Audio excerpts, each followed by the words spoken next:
Hi everyone, welcome to your channel control C control we.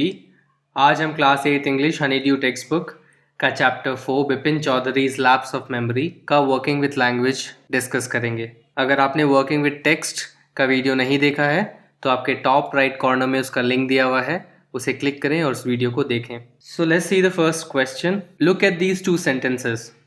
He had to buy at least 5 books to last him through the week. Bipin had to ask Chuni to leave. So आपको दो sentences देखने के लिए बोला जा रहा है and फिर आपको पॉइंट आउट किया जा रहा है कि had to का यूसेज यहाँ पे कैसे हुआ है। Had to is used to show that it was very important or necessary to Bipin Babu to do something. He had no choice. We can also use have to, has to in the same way. So जब भी आप have to, has to या had to का इस्तेमाल करते हैं अपने sentences में, तो आप ये बताना चाहते हैं कि द पर्सन या जो भी सब्जेक्ट है आपके सेंटेंस का, उसके पास कोई और चॉइस नहीं है, इसलिए उसको ये एक्शन करना पड़ा। सो फर्स्ट सेंटेंस में for example he had to buy, तो buy is the action, he is the subject and he had to buy का मतलब वो उसे खरीदना पड़ा। सो फर्स्ट सेंटेंस हमारी टेक्स्ट बुक्स में से ही है, जिसमें था कि उन्हें 5 बुक एटलीस्ट खरीदनी पड़ती थी सो दैट पूरे वीक उनका चल जाए। So he had to buy at least 5 books to last him through the week. And second sentence में Bipin is the subject, ask is the verb. So Bipin had to ask Chuni to leave. So Bipin को चूनी को पूछना पड़ा घर छोड़ने के लिए, घर से जाने के लिए। So had to and then there is an action. तो आप ये चीज़ नोटिस करिए कि जब भी हैड टू हैव टू रहेगा तो उसके बाद एक वर्ब रहेगा, एक एक्शन रहेगा, जिसके कंपल्शन के लिए ये यूज़ किया गया है। नाउ अगर आपको ये समझ में आ गया कि have to, has to and had to का इस्तेमाल कैसे किया जाता है, now you have to fill in the blanks using either of these three and complete the sentence. So first sentence is I dash cut my hair every month. So I के साथ has तो नहीं आएगा, have he आ सकता है या had आ सकता है। हैड हो गया पास्ट फॉर्म एंड हैव हो गया present form. And here first sentence में बोला जा रहा है कि cut my hair every month, मतलब हर महीने बाल कटवाना। सो ये चीज़ रिपीट हो रही है। So it is not like कि सिर्फ पास्ट में एक चीज़ हो गई और ख़त्म हो गई है, इसलिए यहाँ पे हैड टू की जगह हैव टू आएगा। I have to cut my hair का मतलब हो गया मुझे हर महीने अपने बाल कटवाने पड़ते हैं। So have to is the correct usage. Second, we dash go for swimming lessons last year. Now we है तो अगेन हैव हो सकता है या हैड हो सकता है, हैज़ नहीं आएगा, has is a singular form. Exception I होता है, आई हमेशा प्लूरल फॉर्म लेता है। सो वी के साथ या तो हैव आएगा या तो हैड आएगा, बट यहाँ पे लास्ट ईयर एक इंडिकेशन दिया हुआ है। So that means you are talking about the past, हम पास्ट के बारे में बात कर रहे हैं। सो हैव टू नहीं आएगा, इसमें आएगा had to. We had to go for swimming lessons last year. So हमें स्विमिंग लेसन्स लेने लास्ट ईयर जाना पड़ा था। So we had to. She dash tell the principal the truth. Now इसमें या तो हैज़ टू आ सकता है या तो हैड टू आ सकता है, डिपेंडिंग अपॉन प्रेजेंट या past. So let's imagine has to correct answer है। सो अगर हम यहाँ लिखते हैं शी हैज़ टू, तो इसका मतलब होगा कि उस लड़की को प्रिंसिपल को सच बताना पड़ेगा। शी हैज़ टू टेल, उससे सच बताना पड़ेगा। अगर हम फॉर एग्जाम्पल यहाँ पे डालते हैं हैड टू, तो इसका मतलब हो जाएगा कि उसे प्रिंसिपल को सच बताना पड़ा। So both the usage is correct. इस पर्टिकुलर सेंटेंस से क्लियर नहीं है कि हम पास्ट की बात कर रहे हैं या प्रेजेंट की बात कर रहे हैं। It is defined by had to या हैज टू। सो क्योंकि ये वर्ब ही डिफाइन कर रहा है कि प्रेजेंट या पास्ट, तो आप दोनों में से कोई भी एक यूज कर सकते हैं। They dash take the baby to the doctor. So they के साथ या तो हैड आएगा या तो हैव आएगा। सो लेट्स अज्यूम हैव लगाते हैं हम। So they have to take the baby to the doctor. तो उन्हें बच्चे को डॉक्टर के पास ले जाना पड़ेगा। दे हैव टू, उन्हें ले जाना पड़ेगा। दिस इज समथिंग जो अब होगा एक्शन। अगर हम यहाँ पे हैड टू लगाएंगे पिछले सेंटेंस की तरह, तो उन्हें बच्चे को डॉक्टर के पास ले जाना पड़ा। They had to take the. So दोनों करेक्ट है, बिकॉज हमें कॉन्टेक्स्ट पता नहीं है कि प्रेजेंट की बात हो रही है या पास्ट की बात हो रही है, इसलिए दोनों यूसेज करेक्ट है यहाँ पे। We dash complain to the police about the noise. So again यहाँ पे हैव टू आएगा। We have to complain to the police about the noise. So हमें पुलिस को कंप्लेन करनी पड़ेगी शोर के बारे में, या आप लिख सकते हैं हैड टू, हमें कंप्लेन करना पड़ा पुलिस को शोर के बारे में। तो अगर आपने पुलिस को कंप्लेन कर लिया है और आप किसी को ये इंस्टेंस बता रहे हैं, so you will say we had to complain to the police about the noise. Sixth, Romit dash finish his homework before he could come out to play. Now sixth में क्या बोल रहा है कि उसे फिनिश करना पड़ा homework before he could come out to play, इससे पहले कि वो बाहर आ सके और खेले। बिफोर ही कुड है मतलब उससे पहले कि वो बाहर आके खेल सके, इसलिए यहाँ पे हैज़ टू आएगा, हैड टू नहीं आ सकता, बिकॉज हम प्रेजेंट की बात कर रहे हैं. ही हैज़ टू फिनिश, उसे ये होमवर्क ख़त्म करना पड़ेगा उससे पहले कि वो बाहर आके खेल सके. I dash repair my cycle yesterday. Again यहाँ पे येस्टरडे जैसे पहले लास्ट ईयर था, यहाँ पे एक हिंट, वैसे येस्टरडे एक हिंट है, मतलब हमें पास्ट की बात करनी है. एंड आई के साथ क्या आ जाएगा, हैड टू. सो मुझे कल अपनी साइकिल रिपेयर करानी पड़ी. I had to repair. इन हर सेंटेंसेस में आप नोटिस करेंगे कि ये कंपल्शन डिनोट कर रहा है कि आपके पास कोई चॉइस नहीं रही, आपको ये काम करना पड़ा. सो यहाँ पे आप हैव टू, हैड टू या हैज़ टू का इस्तेमाल करेंगे. आपको क्या चीज़ का ध्यान रखना है कि इस पर्टिकुलर सेंटेंस का फॉर्म क्या है, पास्ट में है या प्रेजेंट में है. अगर थर्ड, फोर्थ, फिफ्थ सेंटेंसेज हुए जिसमें कुछ भी क्लियर नहीं है पास्ट या प्रेजेंट का कॉन्टेक्स्ट, तो दोनों में से कोई भी आंसर करेक्ट हो सकता है. Coming on to second part, here are a few idioms that you will find in a story. Look for them in the dictionary in the following way. So हम जब स्टोरी पढ़ रहे थे part 1 से part 4 के videos में, तो हमने देखा था बहुत सारे इडियम्स, मुहावरे जैसे छोटे छोटे फ्रेजेस आ रहे थे. एंड उन चीज़ों को आप डिस्कस कर रहे हैं, उन्हें बोल रहे हैं कि ये नीचे कुछ इडियम्स लिखे हुए हैं, आप उन्हें डिक्शनरी में ढूंढें और उनके मीनिंग फाइंड करें. एंड आपको उसका तरीका बताया जा रहा है. First, arrange them in the order in which you would find them in a dictionary. Clue, an idiom is usually listed under the first noun, verb, adjective or adverb in it. Ignore articles or preposition in the idiom. To help you, we have put in bold the word under which you must look for the idiom in the dictionary. Now, जब भी आप किसी idiom को देखेंगे, तो for example first part अगर हम देखें, at or from close quarters. So इसमें at और from prepositions हो गए, तो इनको आप ignore करें. एंड जो भी फर्स्ट या तो नाउन हो, या तो वर्ब हो, या तो एडजेक्टिव हो, या तो एडवर्ब हो, ऐसा कोई भी फर्स्ट वर्ड जो कि प्रपोजिशन के और या आर्टिकल के अलावा, आर्टिकल या ए एंड द, उनके अलावा या प्रपोजिशंस के अलावा कोई भी पहला वर्ड हो इन चारों में से एक, तो उस वर्ड को आप डिक्शनरी में ढूंढेंगे तो आपको उसके अंदर उसका इडियोमैटिक फॉर्म मिल जाएगा. सो आपको क्लोज ढूंढेंगे आप डिक्शनरी में, तो आपको ये एट या फ्रॉम क्लोज क्वार्टर्स मीनिंग मिल जाएगा डिक्शनरी में. ना आपको ये एक तरीका दिया है कि आप डिक्शनरी में से कैसे इन वर्ड्स को ढूंढ सकते हैं, बट आप ये वीडियो देख रहे हैं तो आई एम श्योर आपको इंटरनेट का एक्सेस है. सो आपके पास अगर इंटरनेट का एक्सेस है तो आप डायरेक्टली गूगल में अगर ये पर्टिकुलर इडियम्स डालेंगे, जैसा मैंने आपको दिखाया था वीडियो में, तो आपको डायरेक्टली उसके रिजल्ट्स आ जाएंगे एंड आपको इतना सर्च नहीं करना पड़ेगा, इतना दिमाग नहीं लगाना पड़ेगा. सो आपके लिए अभी काफ़ी लाइफ ईजी हो गई है बिकॉज ऑफ इंटरनेट. सो आपको जस्ट ये टाइप करना है इडियम और आपके अंदर वो लिस्ट डाउन हो जाएगा. बट जब आप ये करेंगे गूगल में सर्च, तो आप नोटिस कीजिएगा कि जो भी मेन वर्ब होगा या नाउन होगा या एडवर्ब होगा वो वहाँ पे हाईलाइटेड होगा. सो क्लोज यहाँ पे एडजेक्टिव है, एट और from close quarters. Similarly break into a smile, break is a verb. Carry on, carry is a verb. Have a clean record, clean record क्या हो जाएगा, एक नाउन. एंड यहाँ पे बोल रहा है कि ये दो अलग अलग वर्ड हैं, clean is an adjective and record is a noun, और इन दोनों के अंदर आपको ये इडियम मिल जाएगा. Beat about the bush, beat is nothing but a verb. So चलिए इनको डिस्कस करते हैं. हम ऑलरेडी रीडिंग के दौरान डिस्कस कर चुके थे इन इडियम्स को, तो हम थोड़ा जल्दी जल्दी करेंगे इनको डिस्कस अभी. एट और फ्रॉम क्लोज क्वार्टर्स का मतलब क्या है, वेरी और अनकंफर्टेबली क्लोज टू समवन और समथिंग. सो बहुत ज़्यादा पास अगर आप किसी चीज़ के, किसी के, और आपको अनकंफर्टेबल सी फीलिंग हो रही है, ये दोनों में से या तो बहुत ज़्यादा पास है या अनकंफर्टेबली बहुत ज़्यादा क्लोज है किसी के, तो इसलिए आप यूज़ कर सकते हैं दैट समबडी इज एट और from close quarters from me or from him. Break into a smile, break into मतलब होता है कुछ चीज़ें स्टार्ट करना इस पर्टिकुलर कॉन्टेक्स्ट में. So break into a smile का मतलब हो जाएगा to start smiling, and this is generally referred when somebody suddenly doing this. So more of a sudden form में एकदम से किसी के चेहरे पे स्माइल आ गई, तो you can say he broke into a smile or she broke into a smile. Carry on, carry on का मतलब हम डिस्कस कर चुके हैं, टू कंटिन्यू, कोई चीज़ कंटिन्यू करने को कैरी ऑन करना होता है. Have a clean record, not have recorded problems and has not broken any rules और लॉज. सो अगर किसी ने कोई भी लॉ या रूल ब्रेक नहीं किया है तो आप बोल सकते हो कि that person has a clean record. So उसका रिकॉर्ड जो है साफ है. सो यहाँ पे जनरली इसका मतलब हो गया कि पुलिस रिकॉर्ड्स उसके क्लीन है, साफ है. तो this is what it means indirectly.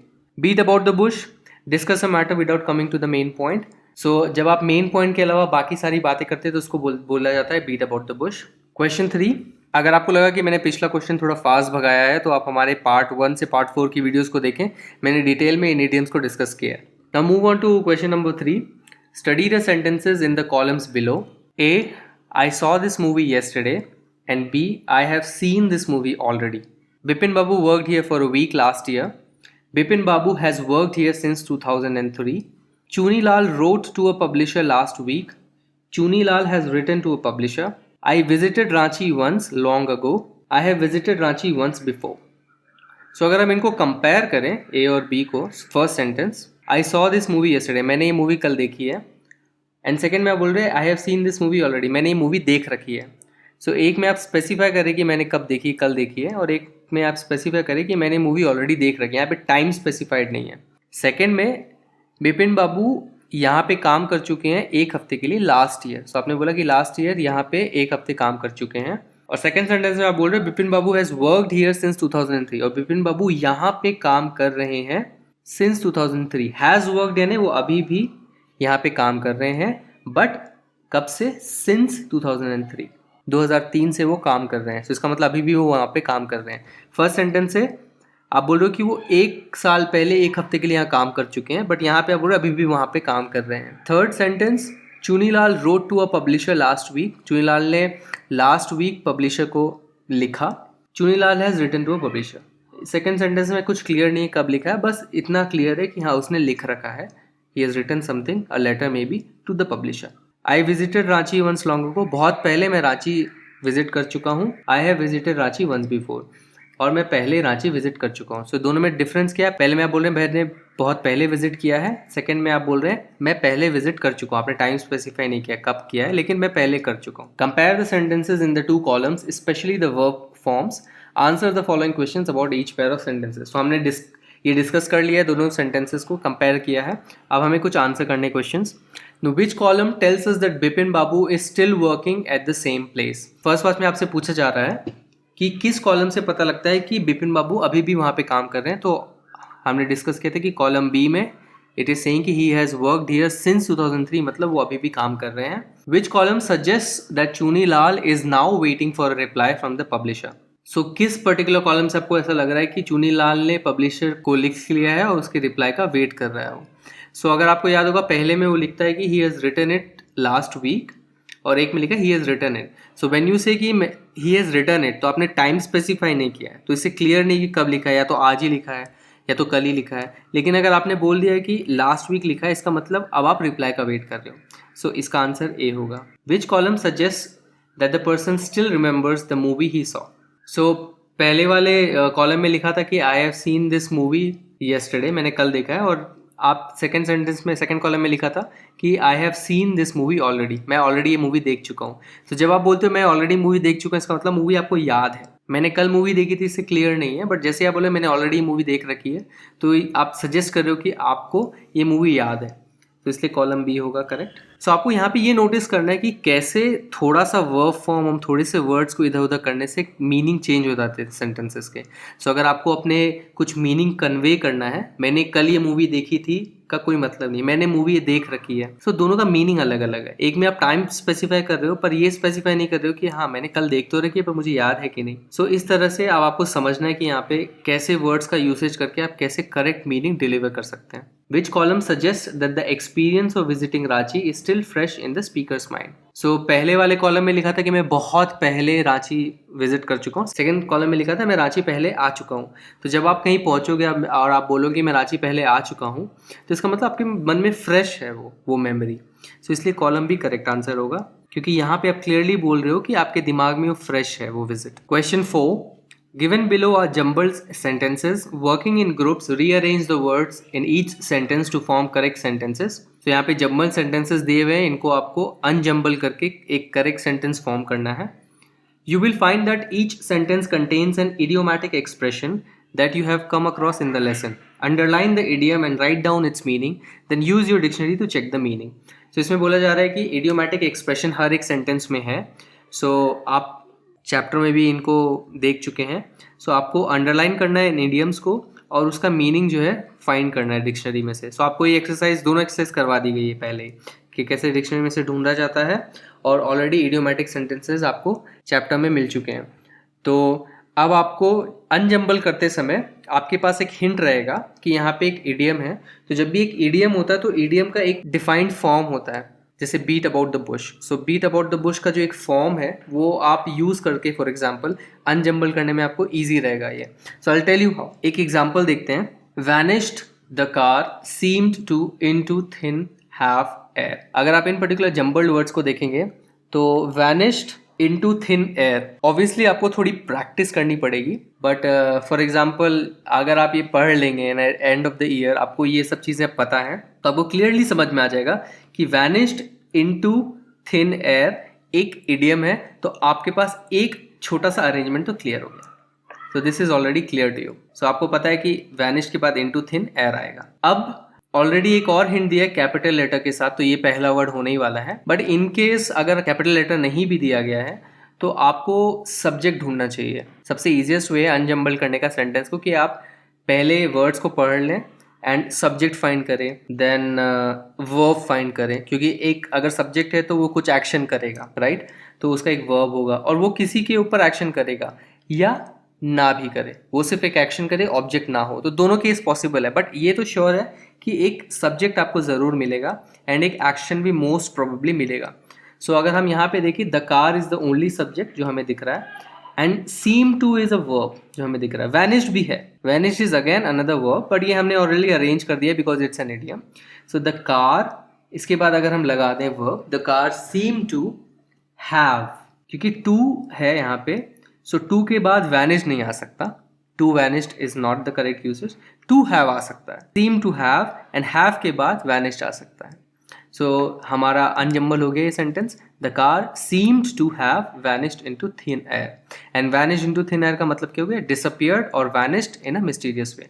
Disappear हो जाना बहुत ही रहस्यमयी तरीके से, so vanished into thin air का ये मतलब हुआ। मेरे ख्याल से काफ़ी इंटरेस्टिंग एक्सरसाइज है बिकॉज इसमें इडियोमैटिक सेंटेंसेस का बहुत अच्छा सा हिंट मिल जाएगा आपको यूज़ करने का। So let's see, stop and tell me beating about what you want the bush. So आपको अब तो एकदम से दिख गया होगा कि बीटिंग अबाउट द बुश एक इडियम यहाँ पे फंसा हुआ है। So this is one. So इसको आप सेपरेट कर लीजिए। तो आपको किसके साथ वर्क करना है? What you want, stop and tell me. Already यहाँ पे एस कैपिटल है and this should be the first one, जैसा हिंट है यहाँ पे। सो आपने बोला स्टॉप, आप किसी को स्टॉप बोल रहे हैं, स्टॉप के बाद व्हाट यू वांट बोलेंगे तो it's not right. Stop beating about the bush हो सकता है and stop and tell me भी हो सकता है। Stop and tell me what you want, beating about the bush correct नहीं है। So again now you can try stop के बाद beating about the bush. So stop beating about the bush, घुमा फिरा के बात करना बंद करो, and tell me what you want, and कहो तुम्हें क्या चाहिए। सो ये हमारा सेंटेंस बन गया, stop beating about the bush and tell me what you want. And beating about the bush का मतलब हम डिस्कस कर चुके हैं कि अवॉइड करना मेन टॉपिक को, स्ट्रेट पॉइंट पे नहीं आना। So let's go to second one, don't pay if you attention you might the wrong train to the announcement board. काफ़ी ज़्यादा वर्ड्स हैं इसमें बट ट्रस्ट में बहुत सिंपल है। कैसे? अगेन ईडियम फाइंड करना है। सो पे अटेंशन एक बहुत पॉपुलर फ्रेज है, ईडियम है। पे अटेंशन यानी अटेंशन देना, मतलब अच्छे से सुनना। सो डोंट पे अटेंशन आपके पास एक कंबाइंड टुकड़ा आ गया। So don't pay attention and यहाँ पे इफ यू से सेंटेंस स्टार्ट होगा, आई कैपिटल है। सो इफ यू, अगर तुम, don't pay attention, if you don't pay attention, अगर तुमने ध्यान नहीं दिया, सेंस बन रहा है। So let's keep it, if you don't pay attention, अगर तुमने ध्यान नहीं दिया, ध्यान से नहीं सुना, तो क्या होगा? तो अब कुछ एक फ्रेज में एक एक्शन डिफाइन होगा, यू माइट, हो सकता है कि तुम, और यू माइट के बाद एक वर्ब आना चाहिए, राइट? क्योंकि जब भी आप यू माइट, यू शुड बोलते हो, यू शुड देन एक एक्शन होता है। सो यू माइट के बाद एक एक्शन होना चाहिए। तो द रॉन्ग ट्रेन नहीं हो सकता, it's a noun phrase. To the announcement नहीं हो सकता, बोर्ड हो सकता है। बोर्ड यहाँ पे मतलब हो गया चढ़ना, so it's a verb. So board किसके साथ जनरली यूज होता है? बोर्ड करना ट्रेन को, train, board the train. So you might board and board के बाद क्या आ जाएगा? The wrong train. So you might board the wrong train. अब क्या बच गया? टू द अनाउंसमेंट बच गया। अब टू द अनाउंसमेंट मतलब अनाउंसमेंट को, तो आपको पे अटेंशन किसको करना है? अनाउंसमेंट को। सो सिंपली हो गया कैसे? If you don't pay attention to the announcement you might board the wrong train. And pay attention का मतलब क्या हो गया? Listen carefully. So I hope इन तरीकों से आपको समझ में आ रहा है कैसे जम्बल्ड सेंटेंसेस को अलग अलग करना है। एंड आई वुड से जैसे ही आप छोटे छोटे टुकड़े सॉल्व करते जा रहे हो, उसको आप रफ वर्क में या कैसे भी अलग से लिखते जाएं। So if you for example don't pay हो गया, डोंट पे अटेंशन, ये आपको एकदम पक्का पता है कि ये जो फ्रेज है ये एक साथ ही आने वाला है, सो इसको आपने साइड में रख लिया। ये आपका जैसा पजल सॉल्व कर रहे हो ना, एक टुकड़े दो टुकड़े लगाते हो, तो ये मैंने 3 टुकड़े लगाए और मुझे पता है ये 3 टुकड़े सही हैं, तो आप इन 3 टुकड़ों को फिर छेड़ोगे नहीं, साइड में रख लो। फिर हमने बोला था कि बोर्ड हो गया, फिर हो गया द रॉन्ग ट्रेन, क्योंकि बोर्ड ट्रेन को ही करेगा वो, सो रॉन्ग ट्रेन। एंड फिर बचेगा क्या, टू द अनाउंसमेंट। सो आपको क्लियरली समझ में आ जाएगी, पे अटेंशन के बाद टू द अनाउंसमेंट आ जाएगा। चलिए ये वाला टेक्निक ट्राई करते हैं थर्ड को सॉल्व करने के लिए। The villagers tried the crime on the young woman to pin. Now इसमें द विलेजर से स्टार्ट हो रहा है एंड वो सब्जेक्ट भी है, सो द विलेजर तो पहले हो ही जाएगा, द विलेजर। आप कोशिश कीजिए कि आंसर को ना देखें जो लिखा हुआ है आपके सामने। I am just trying to tell you कि कैसे इस पर्टिकुलर आंसर में आप आ सकते हो। सो द विलेजर के बाद सब्जेक्ट है तो एक वर्ब आना चाहिए, तो यहाँ पे वर्ब आपको कहाँ पे दिख रहा है, एक तो टू पिन है, तो टू पिन डायरेक्टली नहीं आएगा, द विलेजर टू पिन गलत हो जाएगा। सो यहाँ पे ट्राइड एक वर्ब दिख रहा है, तो इट सीम्स कि विलेजर के बाद ये पक्के से आ जाएगा। इस पजल के पीस को आपने जोड़ दिया, तो सो द विलेजर्स ट्राइड। अब ट्राइड है एंड इस वर्ब के बाद दूसरा वर्ब आ जाएगा, बिकॉज आपको पता है कि दो वर्ब जब कंसेक्यूटिवली आते हैं सो एक वर्ब टू फॉर्म में होता है, सो द ट्राइड हो जाएगा यहाँ पे, उसके बाद आ जाएगा टू पिन। सो तीसरा टुकड़ा भी आपने जोड़ लिया। So the villagers tried to pin. To pin, now you have to pin something. Pin करना है किसी चीज़ को। Pin on the young woman, sense नहीं बन रहा, क्राइम छूट जाएगा। So pin क्या कर रहे हैं वो, the crime. So the pin the crime on the young woman. And pin the crime हो गया idiom. Again, pin the crime अगर आपको idiom पहले से पता होगा तो आप ऑलरेडी इन दो टुकड़ों को तो जोड़ ही दोगे। So pin the crime का मतलब क्या होता है, blame somebody for the crime. So किसी क्राइम के लिए अगर आप किसी को blame करते हो, किसी को responsible ठहराते हो कि हाँ इस क्राइम को तुमने ही किया है, इसने ही किया है, तो उसको बोलते हैं pinning the crime. Pin the crime, pin कर देना, जैसे पिन घुसाते हो बुलेटिन बोर्ड पे, उसका मतलब होता है pin the crime to that particular person. Fourth, Bipin Babu orders to telling people under loved doctors eat early that he was. Bipin Babu with be the subject, so वो तो हम लिख लेते हैं बिपिन बाबू। नाउ यहाँ पे एक इडियम है जो शायद आपको पता ना हो। लेट्स ट्राई, हम बेसिक से जाते हैं कैसे अब इन इस पर्टिकुलर पीसेस को पकड़ते हैं हम। बिपिन बाबू के बाद ये सब्जेक्ट हो गए, तो इसके पास एक वर्ब आएगा। So telling, Bipin Babu telling people नहीं हो सकता, correct. And another, Bipin Babu loved हो सकता है, and Bipin Babu orders to हो सकता है। तो Bipin Babu orders to, but यहाँ पे ऑर्डर्स इसलिए नहीं आएगा बिकॉज इस पर्टिकुलर सेंटेंस में अंडर डॉक्टर्स ऑर्डर्स एक इडियम छुपा है। सो यहाँ पे इस पर्टिकुलर कॉम्प्लिकेटेड जंबल सेंटेंस को आप एक और नॉलेज से सॉल्व कर पाए क्या, कि अंडर डॉक्टर्स ऑर्डर्स एक इडियम है। सो अब आप ऑर्डर्स नहीं लेंगे तो आप क्या कर सकते हैं, लव्ड एक वर्ब हो गया, बिकॉज ऑर्डर्स क्या हो गया हमारे पास, नाउन हो गया, it is not a verb. So Vipin Babu के बाद क्या आ जाएगा, लव। अब लव्ड के बाद क्या आ सकता है, विपिन बाबू लव्ड, अंडर डॉक्टर्स ऑर्डर्स तो अलग आ गया तो नहीं हो सकता। लव्ड ईट नहीं आ सकता क्योंकि टू ईट होना चाहिए अदरवाइज। लव टेलिंग पीपल हो सकता है, सो टेलिंग पीपल फिट हो रहा है यहाँ पे, टेलिंग पीपल। सो बिपिन बाबू को क्या पसंद था, बोलना लोगों को।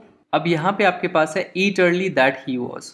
इट्स पॉसिबल कि ये जो दैट है ये एक अदर सेंटेंस को स्टार्ट करे, so that is how it is going to be, that he was under doctors orders to eat. Bipin Babu love telling people, ये आपने टुकड़ा बना लिया, एंड अंडर डॉक्टर्स ऑर्डर्स एक टुकड़ा आपने बना लिया, that he was under doctors orders to eat. Under doctors orders का मतलब होता है कि उनको स्ट्रांगली कुछ एडवाइस किया गया है या ऐसा ऑर्डर किया गया एज इफ डॉक्टर ने बोला। ज़रूरी नहीं है अगर आप ये स्टेटमेंट यूज़ करें, I am under doctors orders to not leave home, so इसका मतलब ये नहीं कि डॉक्टर ने ही ऑर्डर किया, आप ये बोलना चाह रहे हो कि मुझे स्ट्रांगली एडवाइस किया गया ऐसा करने के लिए। So Bipin Babu love telling people that he was under doctors orders to eat early. The students, the teacher, his eyebrows when said that all their lessons raised they had revised। यहाँ पे actually it is small the, now यहाँ पे the students है, the teacher है, and आपको already एक hint मिलता है कि this will be the first word, so this is the subject, the teacher। now his eyebrows, और यहाँ पे कहीं पे है raised, raised his eyebrows एक popular idiom है, सो ये एक साथ में हो जाएगा, raised his eyebrows। when said that all their lessons they have revised, तो टीचर के बाद एक verb आना चाहिए, so the teacher said that correct हो सकता है, the teacher said that they had revised all their lessons। So they had revise नहीं आएगा, बिकॉज कहीं ना कहीं हम स्टूडेंट्स को मिस कर रहे हैं, राइट। सो द टीचर ने अपने भौएं उठाई, मतलब भौएं, रेज हिज आईब्रोज का मतलब होता है डाउट एक्सप्रेस करना। सो डाउट किसको हो सकता है, टीचर को हो सकता है। सो आप क्लियरली इन दोनों को अगर जोड़ दें, so the teacher raised his eyebrows when, यहाँ पे एक रिलेटिव प्रोनाउन है व्हेन द स्टूडेंट सेड, तो जब स्टूडेंट्स ने कहा, the student said they had revised all their lessons, so they had revised all their lessons already जुड़े हुए हैं। so ये जो पार्ट है ये ऑलरेडी एक अलग से पार्ट है, एंड क्योंकि टीचर के साथ एक रेज लग गया है and then you have another set of subject, so the students said that, तो सेड दैट स्टूडेंट्स के साथ जाएगा, the students said that they had revise all the lessons, and इन दो सेंटेंसेस को जोड़ने के लिए क्या आ गया, and this is how you can join these jumble sentences. तो जो भी जम्बल सेंटेंसेस आपके पास हैं, सो बेस्ट तरीका ये है कि आप टुकड़े टुकड़े अलग अलग से जोड़ दें जो आपको लग रहा है एकदम सही बैठ रहे हैं, एंड देन उन सारे टुकड़े को, तो आपके पास छोटे टुकड़े दिए हुए हैं, आप उन छोटे टुकड़ों को बड़े टुकड़ों में कन्वर्ट कीजिए। इस तरह की नॉलेज अगर आपके पास है इडियम्स की, वो लगा दें, तो आपके पास ऑलरेडी कुछ टुकड़े रिकग्नाइज हो जाएंगे आपके। तो जब आपके पास क्वेश्चन में 10 टुकड़े हैं, उससे आपने 3 टुकड़े बना लिए, सो 3 टुकड़ों को आपस में जोड़ना काफ़ी आसान है, बिकॉज आपके पास अरेंजमेंट के ऑप्शंस बहुत कम रहेंगे फिर, एंड आप देख सकते हो कि आपने सही सब्जेक्ट वर्ब ऑब्जेक्ट वाला मेथड लगाया है कि नहीं, रिलेटिव प्रोनाउन वाला फॉर एग्जांपल यहाँ पे मेथड लगाया है कि नहीं। सो आपके जो भी ग्रामर के कॉन्सेप्ट्स हैं कहीं ना कहीं यहाँ पे लग जाएंगे। Thanks for watching this video. अगर ये वीडियो आपको पसंद आए तो इस वीडियो को एक लाइक दीजिए, हमारे चैनल को सब्सक्राइब कीजिए। आप हमारे चैनल को सब्सक्राइब इस पर्टिकुलर लोगो पे क्लिक करके सब्सक्राइब बटन को दबा के कर सकते हैं, और आप अपने डाउट्स एंड फीडबैक्स हमें कमेंट्स के जरिए बता सकते हैं। इस चैप्टर के स्पीकिंग एंड राइटिंग एक्सरसाइजेस के लिए स्टे ट्यून्ड। Bye bye.